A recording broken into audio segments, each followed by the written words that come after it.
Assalamualaikum warahmatullahi wabarakatuh. Perkenalkan, saya Zulfa Asmi Salsabila, mahasiswi Ilmu Komunikasi Universitas Muhammadiyah Yogyakarta dengan NIM 2022 0530 127. Peserta mata kuliah Metode Penelitian Komunikasi Kualitatif tahun 2024. Pada video ini saya akan menjelaskan tentang analisis framing. Analisis framing merupakan salah satu metode untuk menganalisis suatu wacana, khususnya teks media. Framing merupakan istilah bagaimana suatu fenomena dikemas sedemikian rupa untuk membimbing individu atau kelompok dalam melihat realitas. Analisis framing digunakan untuk membedah cara maupun ideologi media dalam mengkonstruksi fakta. Pendekatan framing ini dapat dilihat dalam bagaimana perspektif yang digunakan oleh wartawan ketika menulis berita. Framing itu sendiri berfokus kepada seleksi isu, penonjolan, dan pola penulisan berita. Terdapat 4 model analisis framing yang umum digunakan. Selanjutnya, model analisis framing. Yang pertama, Murray-Edelman. Menurut Murray-Edelman, apa yang diketahui tentang realitas atau tentang dunia tergantung bagaimana membingkai dan mengkonstruksi realitas. Realitas yang sama bisa jadi akan menghasilkan realitas yang berbeda ketika realitas tersebut dibingkai atau dikonstruksi dengan cara yang berbeda. Murray-Edelman mensejajarkan framing sebagai kategorisasi, yaitu pemakaian perspektif tertentu dengan pemakaian kata-kata yang tertentu pula, yang menandakan bagaimana fakta atau realitas dipahami. Yang kedua, Robert and Edman.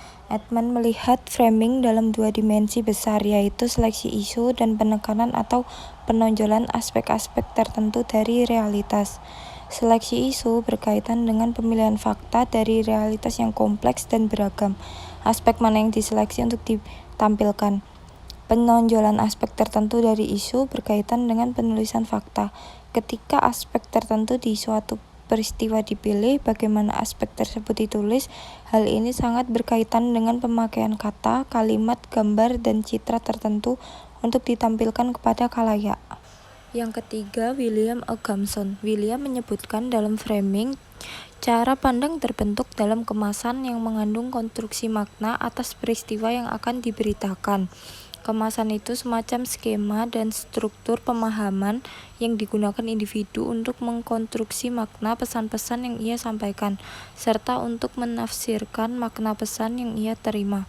Cara pandang atau gugusan ide-ide yang terorganisir sedemikian rupa dan menghadirkan konstruksi makna peristiwa yang berkaitan dengan objek suatu wacana. Model keempat ini berasumsi bahwa setiap berita mempunyai frame yang berfungsi sebagai pusat organisasi ide. Frame merupakan suatu ide yang dihubungkan dengan elemen yang berbeda dalam teks berita, kutipan sumber, latar informasi, pemakaian kata, atau kalimat tertentu ke dalam teks secara keseluruhan. Frame berhubungan dengan makna. Bagaimana seseorang memaknai suatu peristiwa dapat dilihat dari perangkat tanda yang dimunculkan. Pan dan Kosicki mengoperasionalisasikan 4 dimensi struktural teks berita sebagai perangkat framing, yaitu sintaksis, skrip, tematik, dan retoris.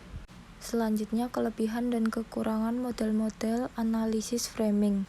Model Edman dan Edelman tidak membahas secara detail mengenai bagaimana fakta ditekankan meskipun penjelasan dalam tingkat analisisnya sangat merinci. Model Gamson banyak menekankan penandaan serta simbolik yang dapat mengarahkan pandangan khalayak. Meskipun begitu, model Gamson tidak banyak membahas mengenai seleksi isu dan penekanan suatu masalah dalam pemberitaan.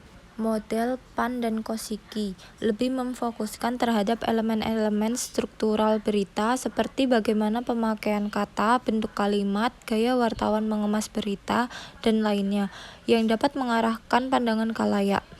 Model ini banyak menggunakan pendekatan linguistik yang telah mencangkup pembingkaian wacana dan penonjolan suatu bagian peristiwa, maupun penekanan fakta. Demikian penjelasan dari saya, kurang lebihnya mohon maaf. Wassalamualaikum warahmatullahi wabarakatuh.